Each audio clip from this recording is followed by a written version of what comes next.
Welcome students at Impact Academy Hisar. Today's topic is nucleus. अभी हम nucleus के regarding बात करेंगे और nucleus is the prominent cellular organelles of both type of cells, whether it is prokaryotic or eukaryotic. But on the basis of condition of nuclear envelope, these cells are categorized. Prokaryotic cell के case में जो nucleus है उसको हम prominent नहीं बोल पाएंगे क्योंकि वहां पर न्यूक्लियर एनवेलप एब्सेंट है। बट जैसे ही हम बात करते हैं यूकैरियोटिक की, क्योंकि एडवांस टाइप ऑफ सेल है, कॉम्प्लेक्स है, तो वहां पर जो हमने वर्ड ही जो यूकैरियोटिक वर्ड यूज किया, यू का मतलब है कॉम्प्लेक्स, न्यू, एडवांस, ठीक है, और कार्योटिक जो वर्ड है, टर्म है, ये कार्योन यानी न्यूक्लियस से डिराइव्ड है। तो न्यूक्लियस की कंडीशंस के बेसिस पे हम सेल को कैटेगराइज कर रहे हैं टू टाइप में, प्रोकैरियोटिक और यूकैरियोटिक, ठीक है। बट यहाँ पर जो हम न्यूक्लियस की बात कर रहे हैं वो न्यूक्लियस मेनली बिलोंग कर रहा है यूकैरियोटिक से, क्योंकि यहाँ पे हम न्यूक्लियर एनवेलप को इंक्लूड करने वाले, ठीक है। तो यहाँ पर हम डिटेल एनालिसिस, एक डिटेल्ड अप्रोच को हम यूज करेंगे न्यूक्लियर स्ट्रक्चर को एक्सप्लेन करने के लिए। उसमें किस तरीके का मेम्ब्रेनस सिस्टम प्रेजेंट है, ठीक है, किस तरीके के वहाँ पे कंपोनेंट हमें देखने को मिलेंगे, सेल में सभी सेल में न्यूक्लियस प्रेजेंट है या नहीं है, किन में प्रेजेंट है और किन में नहीं है, या न्यूक्लियस का जो नंबर है वो वेरी करता है या सभी में सिंगल न्यूक्लियस है, ठीक है। तो जो बेसिक हमारे माइंड में जो क्वेश्चंस राइज होते हैं न्यूक्लियस को लेके, आज हम सभी उन क्वेश्चंस का आंसर करने का जो प्रयास है वो करेंगे। तो बात हम कर रहे हैं यहाँ पे न्यूक्लियस की। न्यूक्लियस अपने आप में एक सेंट्रल पॉइंट है सेल का। जनरली जो न्यूक्लियस है, अगर उसकी लोकेशन के रिगार्डिंग हम बात करते हैं तो ये मेनली सेंटर में प्रेजेंट रहता है। But in case of some plant cells जहां पर जो सेंट्रल वैक्यूल है और 90% जो सेल का वॉल्यूम है वो अकेला एक वैक्यूल ऑक्यूपाई कर रहा है, तो वहां पे वो न्यूक्लियस को डिस्प्लेस करता है सेंटर से टूवर्ड्स पेरिफेरी, ठीक है। जहां पर एक लार्ज सेंट्रल वैक्यूल प्रेजेंट है और वहां पर जो वैक्यूल है वो 90% ऑफ वॉल्यूम ऑफ सेल वो अगर ऑक्यूपाई कर रहा है, तो अल्टीमेटली ये नेचुरल है कि जो न्यूक्लियस जो सेंटर में प्रेजेंट है, ठीक है, वो डिस्प्लेस होगी ही होगी, ठीक है। बट जनरली अगर हम बात करते हैं न्यूक्लियस, जैसे हम ये टर्म सुनते हैं तो हमारे माइंड में सिर्फ एक ही इसका जो पोजीशन है, लोकेशन को लेके वो आता है कि ये सेंटर में प्रेजेंट है, ठीक है, क्योंकि जो न्यूक्लियस है वो सेंट्रल पॉइंट है सभी जनरली सभी सेल में, ठीक है। और ये सेल की जितनी भी एक्टिविटी है उसको कंट्रोल कर रहा है, क्योंकि जितने भी जेनेटिक इंफॉर्मेशन है वो कहाँ स्टोर है, न्यूक्लियस के डीएनए में। जो जेनेटिक मटेरियल है जिसको हम न्यूक्लिक एसिड के नाम से जानते हैं, वो यहाँ पर जो डीएनए है वो न्यूक्लियस में प्रेजेंट है। यहाँ पर एक सेंटेंस और इंपॉर्टेंट है, वो ये कि in all living organisms whether it is prokaryotic और यूकैरियोटिक, जो जेनेटिक मटेरियल है वो हमेशा क्या होगा, DNA. Only DNA acts as genetic material in all type of cellular organisms. जितने भी ऑर्गेनिजम्स है, चाहे वो मल्टी सेलुलर है, यूनिसेलुलर है, प्रोकैरियोटिक है, यूकैरियोटिक है, बट कंडीशन यहाँ पर सिर्फ एक कंडीशन है कि वो सेलुलर होना चाहिए, वायरस जैसा नहीं होना चाहिए। जो वायरस है उसको हम ए सेलुलर बोल देते हैं, ठीक है, वो सेलुलर में इंक्लूड नहीं है वायरस, ठीक है। अगर वो सेल्यूलर है कोई भी ऑर्गेनिज्म, तो उसमें जो जेनेटिक मटेरियल होगा, ठीक है, जो जेनेटिक इंफॉर्मेशन को स्टोर किया हुआ है वो सिर्फ डीएनए होगा। न्यूक्लिक एसिड दोनों प्रेजेंट होंगे, आरएनए भी प्रेजेंट होगा, डीएनए भी प्रेजेंट होगा, क्योंकि आरएनए के बिना ट्रांसक्रिप्शन पॉसिबल नहीं है, ठीक है। आरएनए के बिना ट्रांसलेशन पॉसिबल नहीं है, क्योंकि ट्रांसक्रिप्शन और ट्रांसलेशन जो है, जो सेंट्रल डोग्मा के एक इंपॉर्टेंट फीचर है, वो अल्टीमेटली आरएनए सिंथेसिस पे ही डिपेंड करते हैं, ठीक है। और जो राइबोसोम है, जिसमें राइबोजाइम टाइम नाम का जो एंजाइम प्रेजेंट होता है, वो भी अपने आप में क्या, आरएनए प्रेजेंट है, आरएनए रहता है। तो कंसेप्ट यहाँ न्यूक्लिक एसिड दोनों प्रेजेंट होंगे, ठीक है। जो न्यूक्लिक एसिड है वो दोनों प्रेजेंट रहने वाले हैं यहाँ पर, ठीक है। वो यहाँ पे आपका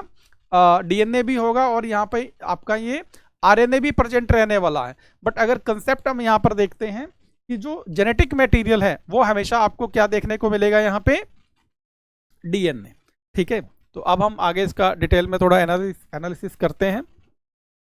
yes, nucleus as a cell organelle. Nucleus को सबसे पहले तो हम ये देख लेंगे, क्या बोलेंगे, सेल ऑर्गेनेल। यस, न्यूक्लियस को भी हम क्या बोल सकते हैं, यहाँ पे सेल ऑर्गेनेल बोल सकते हैं। न्यूक्लियस अपने आप में किसको रिप्रेजेंट कर रहा है, सेल्यूलर ऑर्गेनेल को रिप्रेजेंट कर रहा है, ठीक है। और वाज फर्स्ट डिस्क्राइब्ड बाय, सबसे पहले जो साइंटिस्ट थे जिन्होंने इसकी एक्सप्लेनेशन दी वो कौन थे, रॉबर्ट ब्राउन। इस साइंटिस्ट का नाम याद रखना है क्योंकि इस पे एमसीक्यू रिपीट होते हैं, ठीक है। प्रीवियस ईयर के क्वेश्चन पेपर देखेंगे तो उसमें आपको ये Robert brown who discovered the nucleus, ठीक है, इसके ऊपर आपको एमसीक्यू मिलेंगे। तो ये साइंटिस्ट आपको याद रखना, जैसे हमने प्लाज्मा मेम्ब्रेन के केस में देखा था, सिंगर एंड निकोलसन।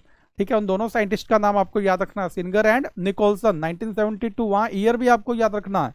बट यहाँ पर जो मेन कंसेप्ट है वो क्या है, साइंटिस्ट का नाम है रॉबर्ट ब्राउन। इन्होंने सबसे पहले न्यूक्लियस को as a cell organelle describe किया, और कब किया, 1831 में। ईयर इतना इंपॉर्टेंट यहाँ पर नहीं है। ठीक है, later the material of the nucleus, nucleus के अंदर जो मटेरियल प्रेजेंट है, और आपको मालूम है न्यूक्लियस में जो मेन मटेरियल है वो क्या है, जेनेटिक मटेरियल, डीएनए। उसको स्टेन किया यहाँ पर बेसिक डाई से। ठीक है, आप याद रख लेंगे यहाँ पे जो डीएनए है, आरएनए, ये एसिडिक इन नेचर है, और जब स्टेन करते हैं, डाई करते हैं, तो पहले उनका नेचर, केमिकल नेचर हम स्टडी करते हैं, उसके बेसिस पे फिर हम डाई को सिलेक्ट करते हैं। यहाँ पर जो डीएनए है वो एसिडिक है। ठीक है, तो एसिडिक है, तो हमने यहाँ पे जो स्टेन लिया इन्होंने, वो क्या लिया, बेसिक डाई लिया, as was given the name, और उस मटेरियल को क्या बोला, क्रोमेटिन। और ये क्रोमेटिन टर्म किसने क्वाइन किया, फ्लेमिंग ने। तो यहाँ पर अभी तक हमने 2 साइंटिस्ट के नेम देखे कि रॉबर्ट ब्राउन। ठीक है, रॉबर्ट ब्राउन ने न्यूक्लियस को as a cell organelle describe किया 1831 में। ठीक है, और जो फ्लेमिंग है, फ्लेमिंग है, इन्होंने न्यूक्लियस के अंदर जो मटेरियल प्रेजेंट है उसको बेसिक डाई से स्टेन किया, और अल्टीमेटली उस मटेरियल को यहां पर क्या बोला गया, क्रोमेटिन। ठीक है, क्रोमेटिन में जो मेजर कंपोनेंट है वो कौन सा रहने वाला, डीएनए। द इंटरफेज, यहां पे आपको ये भी याद रखना है, जब हम यहां पे क्रोम वर्ड यूज करते हैं, क्या वर्ड यूज करते हैं, क्रोम। ठीक है, जैसे क्रोमोजोम है, क्रोमेटिन है, तो ये जो क्रोम है ये किसको इंडिकेट करता है, कलर को। किसको इंडिकेट करता है, कलर को। और जो जोम है, ठीक है, ये किससे लिया गया है, जोमा से। किससे लिया गया है, जोमा से। जोमा का मतलब क्या होता है, बॉडी या कोई स्ट्रक्चर।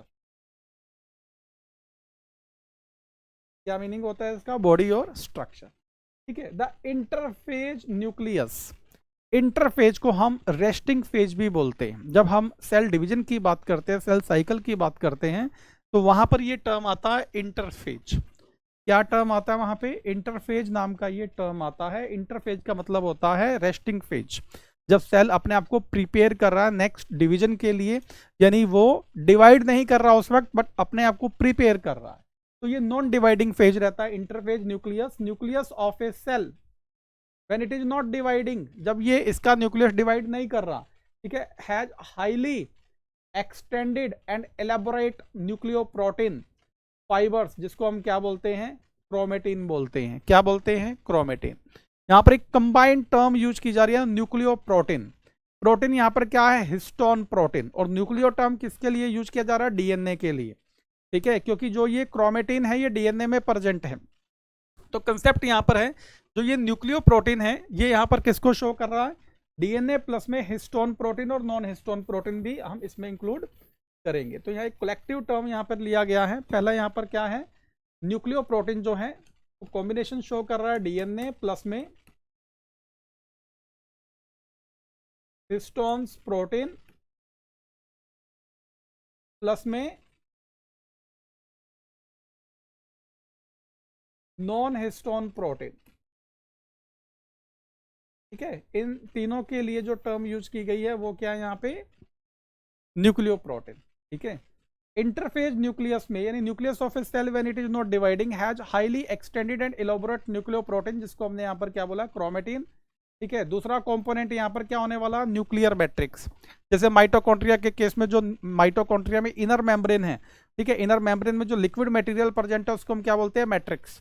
ये मैट्रिक्स वर्ड माइटोकॉन्ड्रिया में भी यूज किया जा रहा है, बट यहाँ पर क्या बोला गया, न्यूक्लियर मैट्रिक्स, ताकि हम इसको माइटोकॉन्ड्रियल मैट्रिक्स से क्या कर सके, डिफरेंशिएट कर सके। ठीक है, वन और मोर स्फेरिकल बॉडी, जिसको हम क्या बोलते हैं, न्यूक्लियोलाई। क्या बोलते हैं, न्यूक्लियोलाई। बट यहाँ पर आपको याद रखना वन और मोर, यानी ऐसी कौन सी कंडीशंस हैं जो कंडीशंस न्यूक्लियोलाई का नंबर इंक्रीज करता है, और ऐसी कौन सी कंडीशंस है जो न्यूक्लियोलाई का नंबर कम करता है।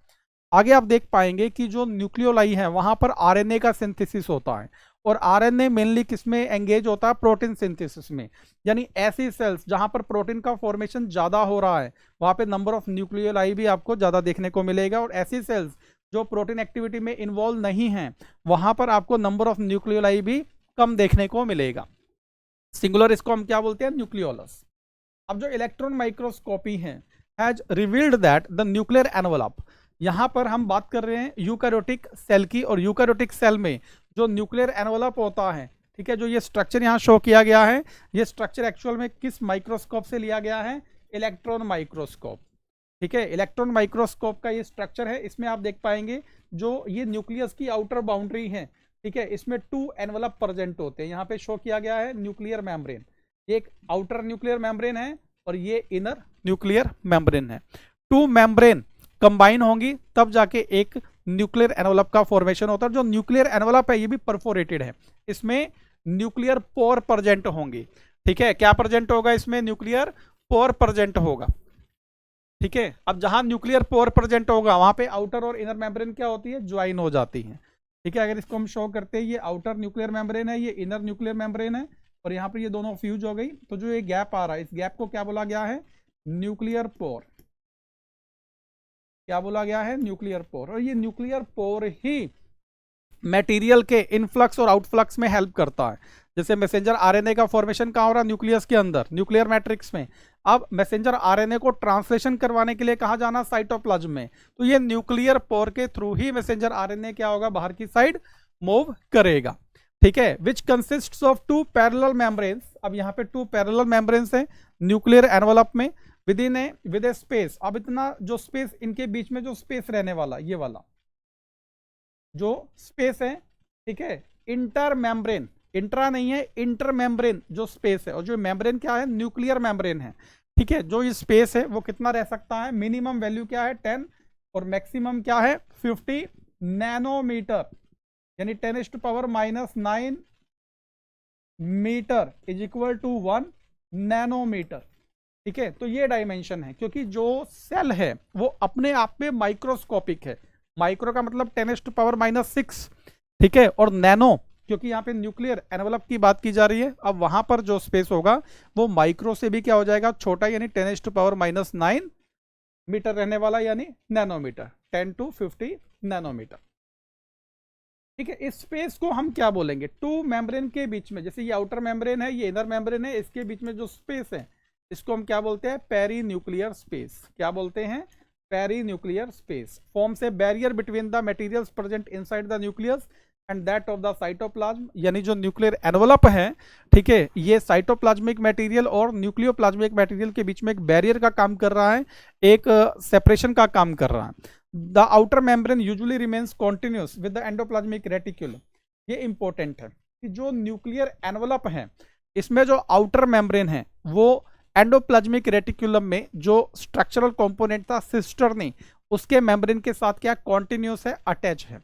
यानी एंडोप्लाज्मिक रेटिकुलम में, रफ एंडोप्लाज्मिक रेटिकुलम का जो कंपोनेंट है सिस्टर्नी, वो न्यूक्लियर एनवलप के आउटर मेम्ब्रेन के साथ क्या रहने वाला है, कॉन्टिन्यूस रहने वाला है।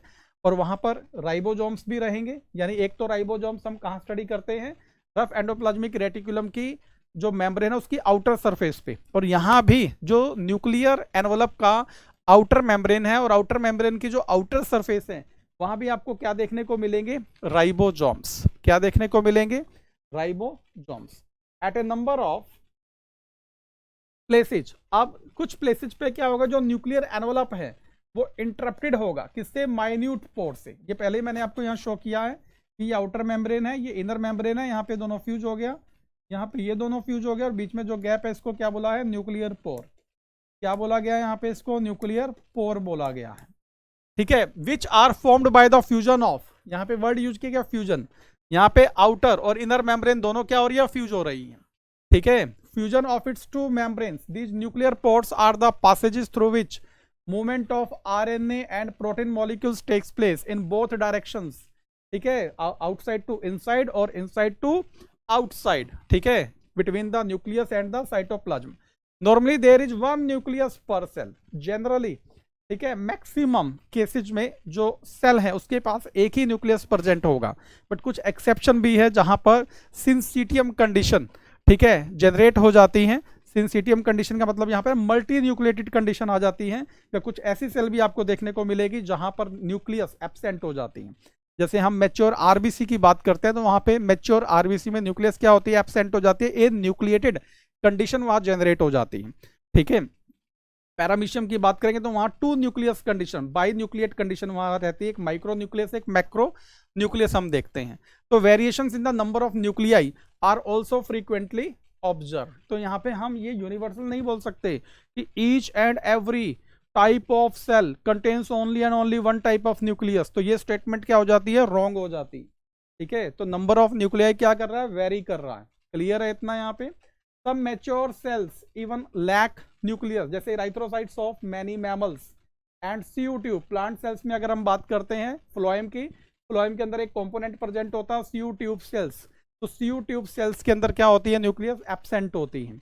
ठीक है, द न्यूक्लियर मैट्रिक्स जिसको हम न्यूक्लियोप्लाज्म बोलते हैं contains nucleolus and chromatin. The nucleoli are spherical structures present in the nucleoplasm. The content of nucleolus is continuous with the rest of the nucleoplasm and it is not membrane bound structure. ये important है, ये आपको याद रखना है कि जो nucleus है, न्यूक्लियस किससे कवर्ड है, न्यूक्लियर एनवेलप से। उस न्यूक्लियोप्लाज्म में जो मैट्रिक्स है जिसको हम न्यूक्लियर मैट्रिक्स बोलते हैं या न्यूक्लियोप्लाज्म बोलते हैं, उसके अंदर एक स्फेरिकल स्ट्रक्चर प्रेजेंट है जिसको हम सिंगुलर वे में न्यूक्लियोलस या प्लूरल वे में न्यूक्लियोलाई बोलते हैं। ठीक है, ये मेम्ब्रेन कवर्ड नहीं, जैसे राइबोसोम्स मेम्ब्रेन कवर्ड नहीं होता, ये भी मेम्ब्रेन कवर्ड नहीं है, ये आपको याद रखना है। It is site for synthesis of active ribosomal RNA synthesis. ये इंपॉर्टेंट है, जो राइबोसोम्स को बनाने के लिए आरएनए चाहिए उसका जो सिंथेसिस है वो कहाँ होता है, न्यूक्लियोलाई में होता है। ठीक है, या न्यूक्लियोलस में होता है। Larger and more numerous nucleoli are present in, यहाँ पे क्लियर कट लिख दिया, ऐसी सेल्स जो प्रोटीन सिंथेसिस को करने में बिजी है। वहां पर आपको जो न्यूक्लियोलाई है उसका नंबर भी, उसका साइज भी बड़ा देखने को मिलेगा, क्योंकि पता है आपको जो राइबोसोमल आरएनए है वो अल्टीमेटली राइबोसोम को बनाने वाला है और राइबोसोम प्रोटीन को बनाने वाला है। ये यहाँ पर कोरिलेशन रहता है। ठीक है, नेक्स्ट अगर हम देखते हैं डीएनए की बात करें, यहाँ पे क्रोमोसोम्स की हम बात करेंगे। इंटरफेज न्यूक्लियस, बार बार यहाँ पर एक वर्ड आ रहा है इंटरफेज न्यूक्लियस, इसका मतलब नॉन डिवाइडिंग सेल है। Has a loose and indistinct network of nucleo protein fibre जिसको क्रोमेटिन बोलते हैं। जब सेल डिवाइड नहीं हो रहा, जैसे ये हमारे पास क्या है, सेल है, सेल के अंदर ये क्या है, न्यूक्लियस है, और न्यूक्लियस के अंदर यहाँ पर जो हम डिफरेंट कलर का ले लेते हैं ये यहाँ पर क्या है, डीएनए है, क्रोमेटिन है। प्योर डीएनए तो नहीं मिलेगा, हिस्टोन नॉन हिस्टोन प्रोटीन के साथ अटैचमेंट रहता है। तो यहाँ पे जो क्रोमेटिन है वो आपको loosely arrange fibre like structure मिलने वाला है, किसमें, इंटरफेज न्यूक्लियस में, जब सेल डिवाइड नहीं कर रहा। बट जैसे ही सेल इंटरफेज से आगे एम फेज में एंटर करता है तो यहाँ पे कंडेंसेशन स्टार्ट होता है। जो ये loosely diffused form of chromatin है gets converted into condensed form, और मेटाफेज में जो ये क्रोमेटिन है डिस्टिंक्ट क्रोमोसोम्स बनाता है जिसको हम मेटाफेजिक क्रोमोसोम्स भी बोलते हैं। एम्स में पूछा गया है क्वेश्चन कि in which phase of cell division chromosomes are clearly visible, तो वो क्या है, मेटाफेज। कौन सा है, मेटाफेज, चाहे वो आपका माइटोसिस है चाहे वो आपका म्योसिस है। But during different stages of cell division cells show structured chromosomes in place of the nucleus. Chromatin contains, chromatin में क्या क्या प्रेजेंट है, डीएनए और सम बेसिक प्रोटीन्स, मेनली क्या है, हिस्टोन्स और some non histone proteins present रहेंगे, और आरएनए भी कुछ अमाउंट में प्रेजेंट रहने वाला है। ठीक है, ए सिंगल ह्यूमन सेल, एक सिंगल ह्यूमन सेल के पास approximately 2 metre long thread of DNA present रहेगा, डिस्ट्रीब्यूटेड अमंग 4623 पेयर्स। ये इंपॉर्टेंट है। यहाँ पे फिर वो 2 टर्म्स हम बात करेंगे, हैप्लॉइड और डिप्लॉइड की। जब हम ह्यूमन सेल की बात करते हैं तो हमारी बॉडी में 2 टाइप की सेल प्रेजेंट होती है, एक क्या होती है, हैप्लॉइड, और दूसरी कौन सी प्रेजेंट होते हैं यहाँ पे, डिप्लॉइड। ठीक है, डिप्लॉइड में क्या होगा, 23 पेयर्स होंगे, 23 पेयर्स ऑफ क्रोमोसोम्स। कितने पेयर्स होंगे, 23 पेयर्स ऑफ क्रोमोसोम्स, और 23 पेयर्स ऑफ क्रोमोसोम्स का मतलब है टोटल कितने क्रोमोसोम्स होंगे, 46।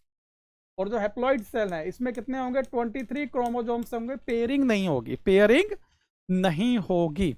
ठीक है, तो ये आपको याद रखना है यहाँ पर। तो यहाँ पे 46 यानी 23 पेयर्स है क्रोमोसोम्स। ठीक है, एवरी क्रोमोसोम जो विजिबल है only in dividing cells essentially has a primary constriction. ठीक है, तो यहाँ पे एक प्राइमरी कॉन्स्ट्रिक्शन आपको देखने को मिलेगा जब क्रोमोसोम फॉर्म होगा, यानी क्रोमेटिन किस में कंडेंस हो जाएगा, क्रोमोजोम में, उसको हम बोलते हैं सेंट्रोमियर। क्या बोलते हैं? सेंट्रोमियर। जो ये प्राइमरी कॉन्स्ट्रिक्शन है, ठीक है, इसको हम क्या बोलेंगे यहाँ पे? सेंट्रोमियर। और सेंट्रोमियर के बिल्कुल यहाँ पे डिस्क शेप, ये वाला जो स्ट्रक्चर है अटैच रहेगा, इस डिस्क शेप स्ट्रक्चर को क्या बोलते हैं? काइनेटोकोर। क्या बोलते हैं? काइनेटोकोर।